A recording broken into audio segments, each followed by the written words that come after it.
तितली का संघर्ष। एक बार एक आदमी को अपने गार्डन में टहलते हुए किसी टहनी से लटकता हुआ एक तितली का कोकून दिखाई पड़ा।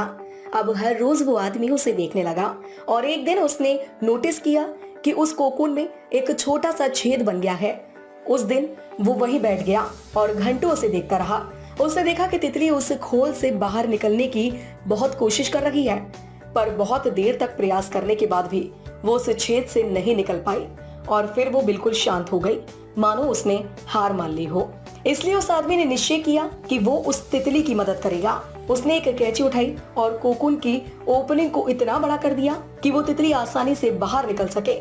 और यही हुआ। तितली बिना किसी संघर्ष के आसानी से बाहर निकल आई, पर उसका शरीर सूजा हुआ था और पंख सूखे हुए थे। वो आदमी तितली को ये सोचकर देखता रहा कि वो किसी भी वक्त अपने पंख फैलाकर उड़ने लगेगी, पर ऐसा कुछ भी नहीं हुआ। उसके उलट बेचारी तितली कभी उड़ ही नहीं पाई और उसे अपनी बाकी की जिंदगी इधर उधर घसीटते हुए बितानी पड़ी। वो आदमी अपनी दया और जल्दबाजी में ये नहीं समझ पाया कि दरअसल कोकून से निकलने की प्रक्रिया को प्रकृति ने इतना कठिन इसलिए बनाया है ताकि ऐसा करने से तितली के शरीर में मौजूद तरल उसके पंखों में पहुंच सके और वो छेद से बाहर निकलते ही उड़ सके।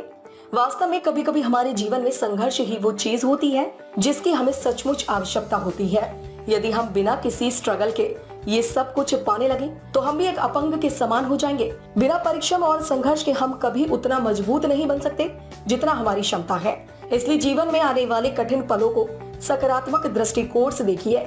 वो आपको कुछ ऐसा सिखा जाएंगे जो आपकी जिंदगी की उड़ान को पॉसिबल बना पाएंगे।